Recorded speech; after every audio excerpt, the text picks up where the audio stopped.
Assalamu alaikum everyone. Welcome to Faruk's English. In this video, I'm going to talk about pronoun. So, my dear brother and sister, before starting this video, I wanna say that take my love from my core of heart. And this is a requesting video. And the man who requested for this video, his name is Farhad Raja. Dear Farhad Raja ভাই, আপনাকে জানাচ্ছি আমাদের এই নতুন পর্বে স্বাগত। আপনি বলেছেন যে প্রনাউনের ব্যবহারগুলো কিভাবে করতে হয় এবং প্রতিটি প্রনাউনের কি অর্থ তা নিয়ে বিস্তারিত কয়েকটি পর্ব তৈরি করার জন্য। তারই ধারাবাহিকতায় আজকে আমরা প্রথম পর্ব তৈরি করছি। সো আসুন আমরা আজকের পর্বটি শুরু করি এবং জেনে নিই প্রতিটি প্রনাউনের কোনটির কি অর্থ। আমরা এখানে লিখেছি সাবজেক্টিভ ফ্রম। সাবজেক্টিভ ফ্রমে আমরা দেখতে পাচ্ছি অনেকগুলো প্রনাউন লেখা আছে এবং প্রতিটি প্রনাউনের পাশে তার বাংলা অর্থ লেখা আছে। এরপরই আমাদের দ্বিতীয় সিরিয়ালে আছে আমাদের অবজেক্টিভ ফ্রম। অবজেক্টিভ ফ্রমেও অনেকগুলো প্রনাউন আছে এবং প্রতিটি প্রনাউনের বাংলা অর্থ তার পাশে দেওয়া আছে। এবার আমরা তৃতীয় সিরিয়ালে দেখতে পাচ্ছি পজিটিভ কেস। পজিটিভ কেস এখানেও অনেকগুলো প্রনাউন আছে এবং তার পাশে তার বাংলা অর্থ দেওয়া আছে। এবার আমরা জেনে নিব প্রতিটি প্রনাউনের ইংলিশ উচ্চারণ এবং তাদের বাংলা অর্থ। প্রথমত আমরা সাবজেক্টিভ ফ্রম নিয়ে আলোচনা করব। সাবজেক্টিভ ফ্রমে আমাদের প্রথমত আছে আই। আই এই প্রনাউনটির বাংলা অর্থ হলো আমি। এখানে একটু কথা বলে নেই, প্রনাউন কি? নামের পরিবর্তে সাধারণত যে সমস্ত ওয়ার্ড ব্যবহৃত হয় তাকেই কিন্তু আমরা প্রনাউন বলে থাকি। যেমন রহিম, করিম, সেলিম, জামাল, জামান এইসব নামের পরিবর্তে যখন আমরা সেন্টেন্স ব্যবহার করি একের পর এক, তখন কিন্তু এই প্রনাউনগুলো আমরা ব্যবহার করে থাকি। সো আমি প্রথমত এই প্রনাউনটির বাংলা অর্থ বললাম আই, এর বাংলা অর্থ হলো আমি। তারপর আমাদের যে প্রনাউনটি আছে সেটা হলো উই। উই এই শব্দটির অর্থাৎ এই প্রনাউনটির বাংলা অর্থ আমরা। এবার লেখা আছে ইউ। ইউ এটা সেকেন্ড পারসন। সেকেন্ড পারসন এর বাংলা অর্থ হলো তুমি। এর আগে আমরা যে দুটি প্রনাউন নিয়ে আলোচনা করলাম, যেমন আই এবং উই, এ দুটি প্রনাউন ছিল ফার্স্ট পারসন। প্রনাউনকে তিনটি ভাগে ভাগ করা যায়, ফার্স্ট পারসন, সেকেন্ড পারসন এবং থার্ড পারসন। ফার্স্ট পারসনের মধ্যে আমাদের রয়েছে আই এবং উই, এবং সেকেন্ড পারসনে আছে ইউ। ইউ এর বাংলা অর্থ তুমি। তারপরই আমরা চলে যাব থার্ড পারসনে। থার্ড পারসনে আমাদের যে প্রনাউনগুলো রয়েছে এখানে আছে প্রথমত হি। হি এর বাংলা অর্থ হলো সে। এই হি শব্দটি অর্থাৎ প্রনাউনটি ব্যবহৃত হয় সাধারণত পুরুষদের ক্ষেত্রে, অর্থাৎ যখনই আমরা কোনো পুরুষদের নিয়ে আলোচনা করব তখন আমরা হি প্রনাউনটি ব্যবহার করব। তারপরে আছে শি। শি এর অর্থ সে, কিন্তু এই শি প্রনাউনটি সাধারণত মহিলাদের ক্ষেত্রে ব্যবহৃত হয়ে থাকে। যখন আমরা মহিলাদের কোনো বিষয় নিয়ে আলোচনা করব বা কোনো নাম নিয়ে আলোচনা করব, স্ত্রীবাচক কোনো নাম নিয়ে আলোচনা করব, তখন আমরা এই শি প্রনাউনটি ব্যবহার করব। আপনারা দেখতে পাচ্ছেন এখানে আমি ব্র্যাকেটের মধ্যে লিখে দিয়েছি হি, এটা পুরুষদের ক্ষেত্রে ব্যবহৃত হয়, আর শি ব্যবহৃত হচ্ছে মহিলাদের ক্ষেত্রে।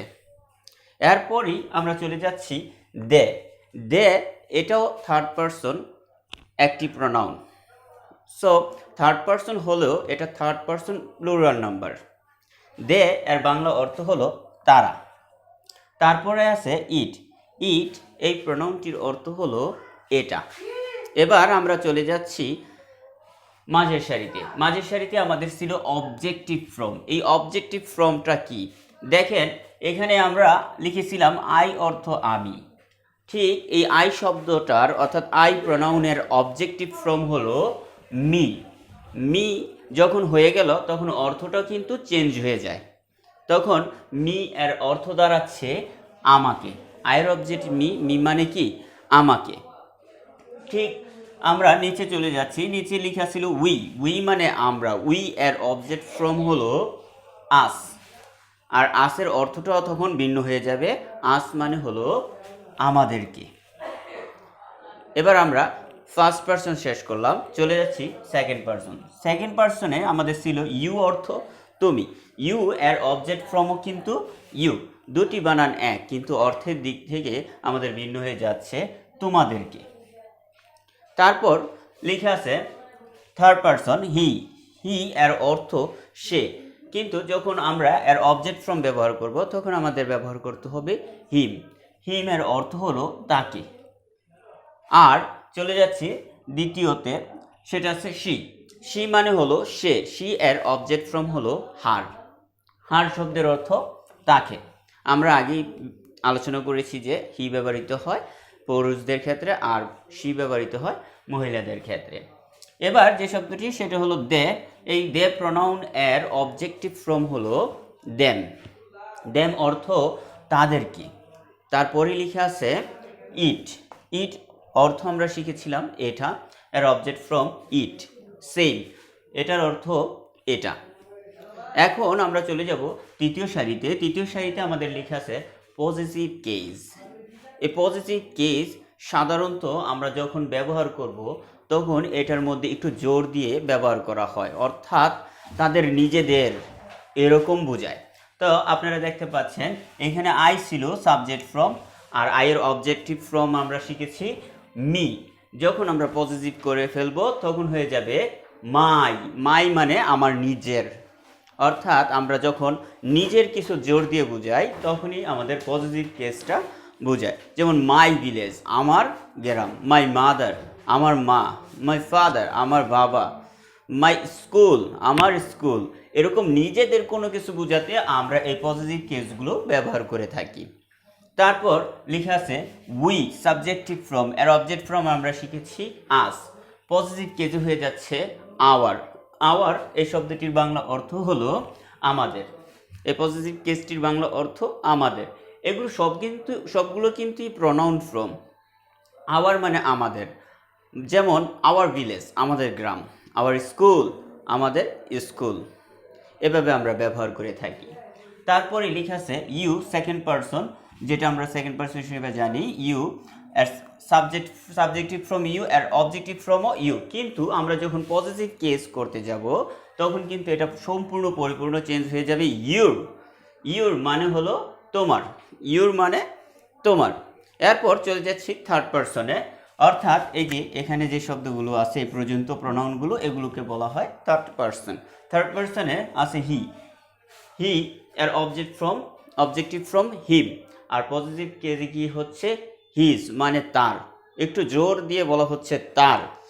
হিজ ক্রাইম তার অপরাধ, হিজ ভিলেজ তার গ্রাম, হিজ স্কুল তার স্কুল, হিজ নেম তার নাম। আমরা একটু জোর দিয়ে বলি, অর্থাৎ কারো নির্দিষ্ট করে একটু জোর দিয়ে বোঝাতে আমরা এই পজিটিভ কেসগুলো ব্যবহার করে থাকি, যেটা আগে বলা হয়েছে। তারপর লেখা আছে শি, এটা সাবজেক্টিভ ফ্রম, এর অবজেক্টিভ ফ্রম আমরা শিখেছি হার, কিন্তু পজিটিভ কেসে আমরা যখন ব্যবহার করব তখনও হার, অর্থাৎ একই থাকলে অর্থ কিন্তু একটু জোর দিয়েই বোঝায়। যেমন তার, হার বুক তার বই, হার ডেস্কটপ ল্যাপটপ, হার ল্যাপটপ হার ডেস্কটপ ইত্যাদি, হার ড্রেস। তারপর লেখা আছে দে। দে মানে তারা, এর অবজেক্টিভ ফ্রম আমরা শিখেছিলাম দেম। যখনই পজিটিভ কেসে চলে যাচ্ছে তখন হয়ে যাচ্ছে দেয়ার। দেয়ার মানে হলো তাদের, দেয়ার মানে তাদের। তারপর দেখা যাচ্ছে লাস্টে ইট। ইট মানে এটা, আবার এর অবজেক্টিভ ফ্রম ইট, এটার অর্থ এটা। যখন পজিটিভ কেস হয়ে যাচ্ছে তখন হয়ে যাচ্ছে ইটস, মানে এটাই বা এটার, একটু জোর দিয়ে বলা হচ্ছে। So dear Farhad Raja brother, I think you got my lesson very well. If you have any questions, please write down in the comment box. I will discuss about your questions in next lesson. I hope you all enjoyed these lessons very enthusiastically. See you next time in next video. Till then, take care yourself. Allah Hafiz.